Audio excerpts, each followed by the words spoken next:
On the morning of March 11th, we woke to a soft light spilling across the mountains. The sun had just begun its climb, painting golden lines on icy peaks. It felt like a promise. But up here, nothing is certain. The weather changes with the wind, and so does the day. After breakfast in Dingboche, we laced up our boots once again. The aches from yesterday were still their quiet reminders of how far we've come, but pain doesn't stop a dream, and today, we walk toward it, step by step. We leave behind comfort and head deeper into the heart of Everest. We started walking toward Thukla, but the weather wasn't on our side. The sky had closed in, and the trail ahead disappeared into mist. We couldn't see far. Just our footsteps and the silence. In the mountains, you don't always get a view, but you keep walking anyway.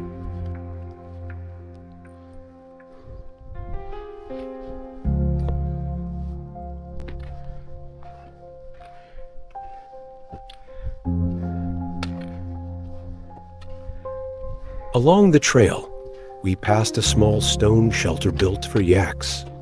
No windows, just walls, rock by rock, shaped by hands that know this land. Simple, strong, just like the animals it was made for.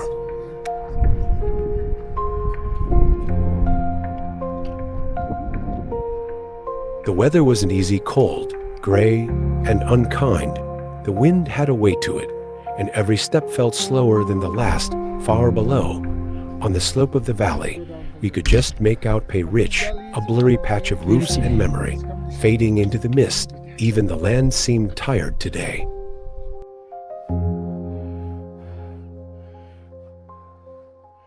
On the way to Thukla, the weather still hadn't lifted.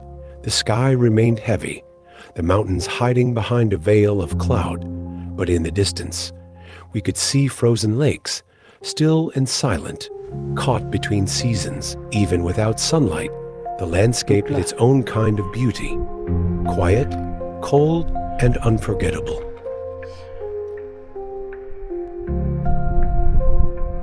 Finally, through the shifting clouds, we saw it Thukla, our lunch stop for the day. Just beyond it, the trail climbed steeply toward the Lobuche Pass. It looked distant, high, and demanding, but also closer than ever. This is where rest ends, and the real climb begins.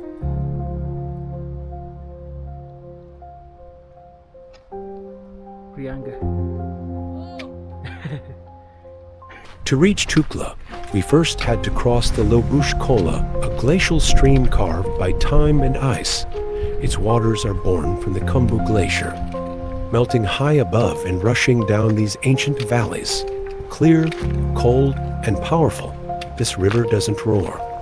It hums the quiet song of the mountains, and as we crossed it, we stepped closer to both the challenge ahead and the history beneath our feet.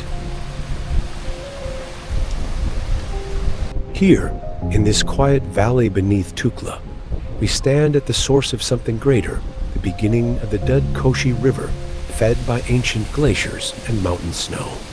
This stream will grow, winding its way through the Khumbu, carrying stories, strength, and silence down to the lowlands. It starts here as a whisper of ice and stone before becoming one of the great rivers of Nepal.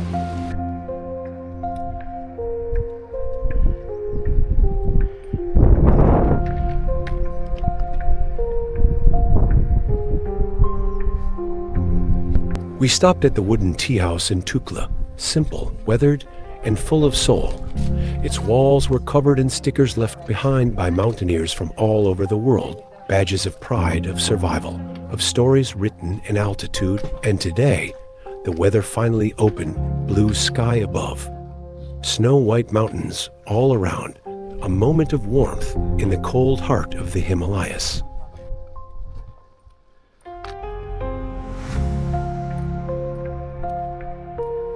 After lunch in Thukla, we tightened our packs and turned uphill toward the steep, rocky climb to Lobuche Pass.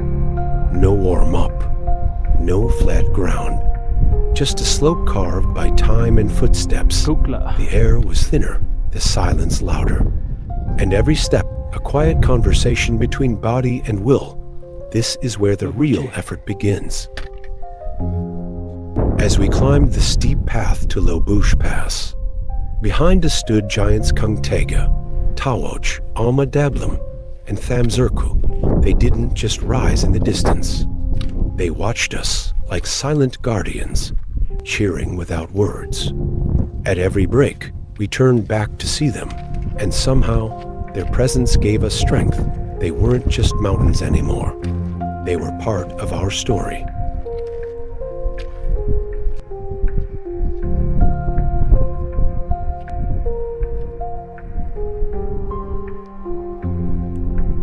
The climb to Lobuche Pass hit harder than we expected. Each step felt heavier. Each breath slower. There's less oxygen up here, and our bodies knew it. We paused often not just to rest, but to remind ourselves, this is supposed to be hard, because nothing meaningful comes easy, especially up here. Helicopters buzzed low above us, close enough to feel the urgency. In this altitude, they don't fly high. They fly smart, and then we saw it. Just the peak of a mountain ahead, rising sharp against the sky. That's the mark, the gateway to Lobuche. The village still hides behind the ridge, but the mountain is showing us the way.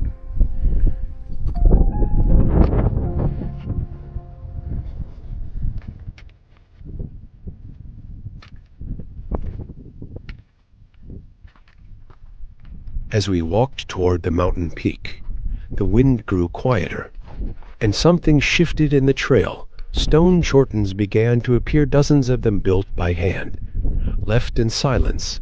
This is the Everest Memorial, a place for the climbers who never returned. Each plaque, each flag, each stone is a story. This isn't just a resting place. It's a reminder of the risks, the courage, and the ultimate cost of chasing the summit. But maybe they're in their happy place. Not everyone gets to lie down in the land of their dreams. Up here, beneath these peaks they chased, they became part of the mountain. It's heartbreaking, yes, but also beautiful, because to rest in the place you love most is a kind of peace the world rarely gives. Among these stones, there are names the world will never forget. Rob Hall, who stayed with his client to the end during the 1996 Everest disaster. Scott Fisher, a legendary guide who lived and died on this mountain.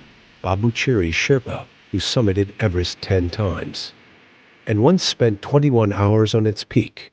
Each stone here holds a story, a dream that reached as high as the sky, and rests here, among the clouds.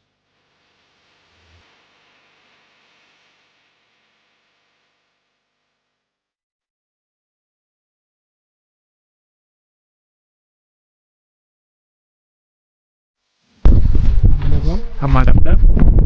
41, Okay. Kangteka, Anteka. Kamserku, Kyushu. Kamserku, Tomcherku. Kamserku.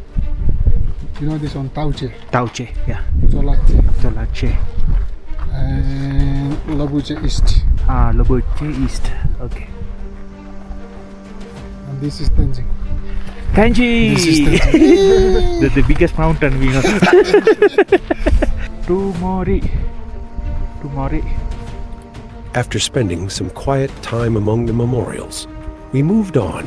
The trail to Lobuche waited. Just beyond the ridge, we walked slower now, heavier, not from altitude, but from the weight of the stories we just stepped through. But that's the mountain. It teaches you to honor the past and keep walking forward. On the trail, we met someone unforgettable, a man returning from Everest Base Camp, on a foot bicycle. No gears, no engine, just determination and raw will. He had done it, reached the dream, and was already on his way back. We stopped, shared a smile, congratulated him. and with full hearts return to our own path, because sometimes the mountain brings you more than views. It brings you people who redefine what's possible.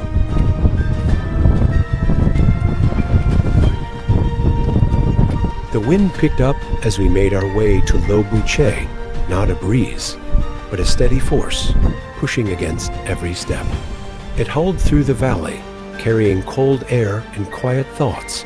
We walked with our heads down, our bodies wrapped tight, but our goal stayed clear up ahead. This is the part of the trek where the mountain speaks, not with views, but with resistance.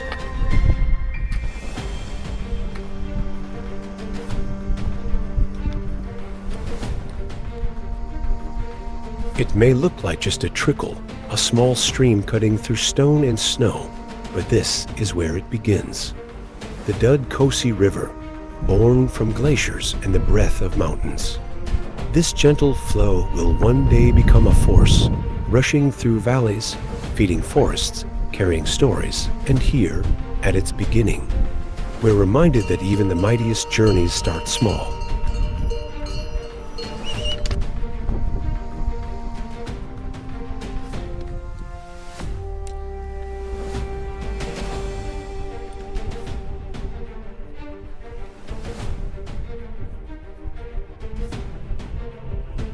Just before the sun slipped behind the peaks, we reached Lobuche, a quiet cluster of stone lodges tucked into the cold shadow of the mountains. There's no village life here, just trekkers, climbers, and the wind. Lobuche sits at 4,940 meters. Where the air is thin, the nights are silent, and Everest feels closer than ever. Tomorrow, the dream becomes real, but tonight, we rest where the earth ends and the ice begins. March 12th, we woke up early, quiet, focused, a little nervous. Today is the day we walk to the foot of the world's highest mountain, the day we touch the edge of a dream. Everest Base Camp isn't just a place on the map, it's a destination carved in our hearts. And now, we're finally going. The morning light poured over the peaks like gold, every ridge, every slope, every summit, bathed in a warm glow that felt almost unreal. The sky was clear.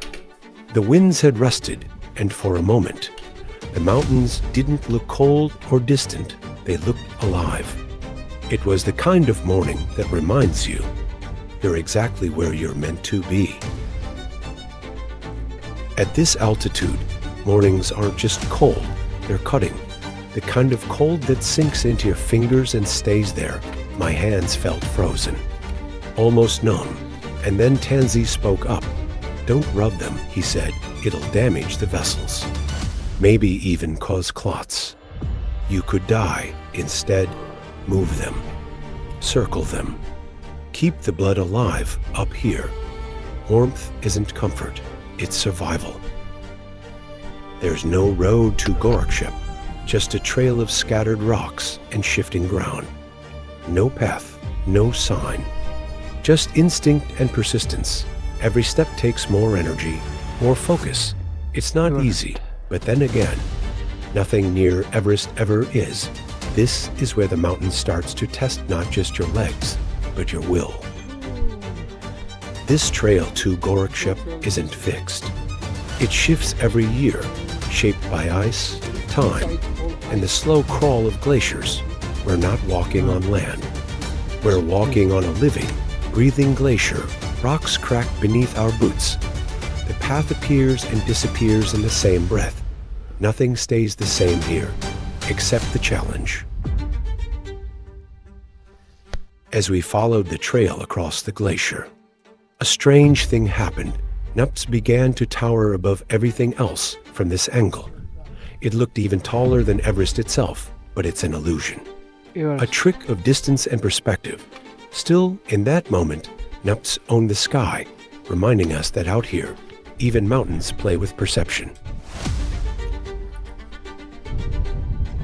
And then, just beyond the ridge, we saw at Gorakshep a small outpost in the middle of nowhere. No trees, no roads, just rock, snow, and stillness. This is our break point. A place to rest, refuel, and breathe before the final push. Everest Base Camp is close now, but first, we gather our strength where the world thins.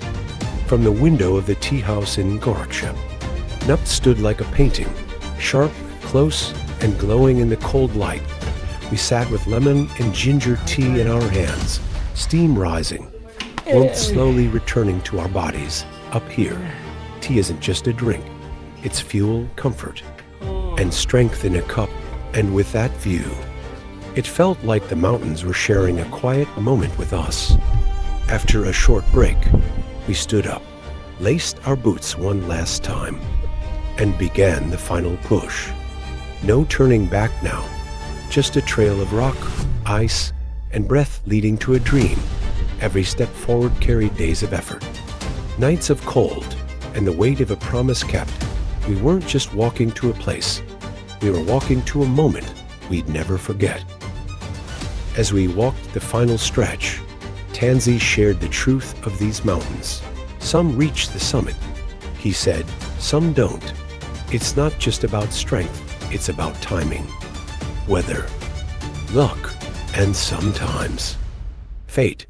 These peaks take everything from you, and sometimes they don't give it back, but those who try, they carry something forever that no one else can understand. Tanzi always says climbing a mountain is like going to war. You train, Everest Base you Camp. plan, you prepare your mind and body, but once you're up there, you never really know what's coming next. The weather turns, the air thins, the mountain changes its mood without warning, and all you can do is face it with courage, because up here, survival isn't guaranteed, but giving up isn't an option. We're getting closer now. Everest Base Camp is just ahead. The weather opened for us.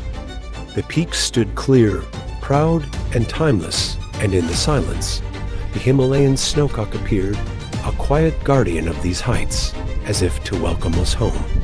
It felt like everything, the sky, the earth, and the mountains themselves, were saying, "You've made it. Welcome to the dream."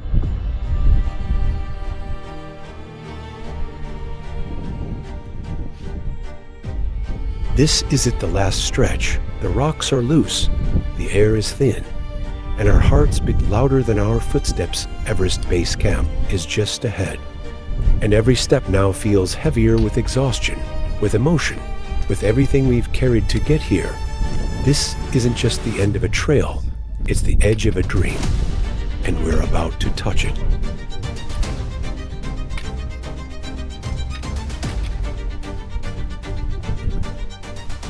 And then, we did it.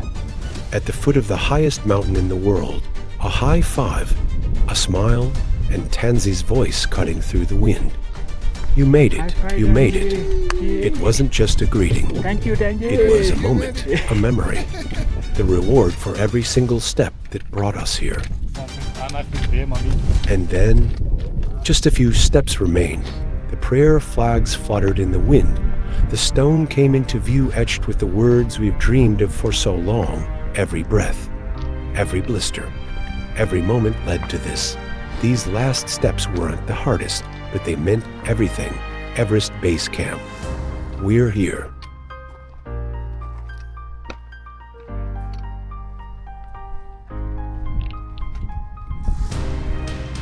At the end of the world's toughest trail, we reached out and high-fived, not just as teammates, but as brothers who climbed, endured, and believed together.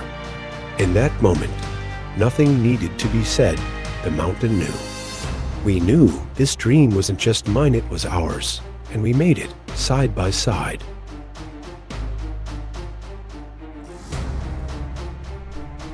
We walked through Everest Base Camp, surrounded by towering giants, waving prayer flags, and the footsteps of dreamers. We watched the mountains, and they watched us back. We smiled. We congratulated fellow hikers, each of us carrying our own journey. our own story.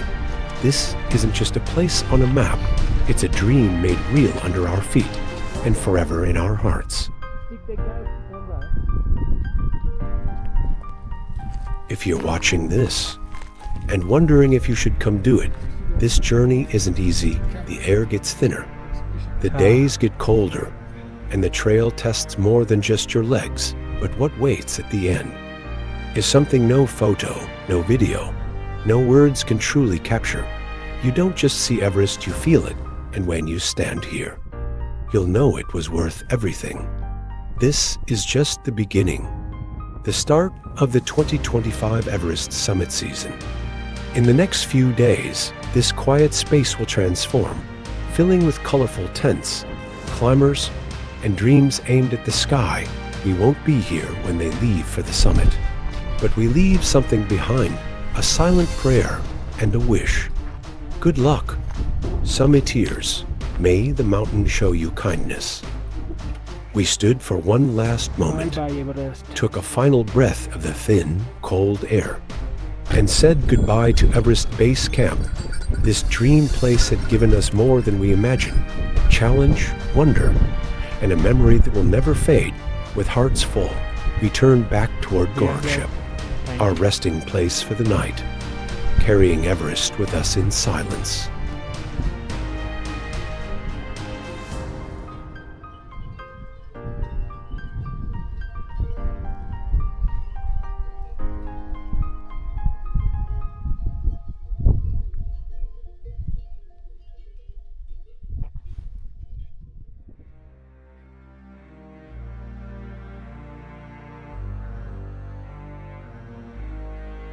Time-lapse world.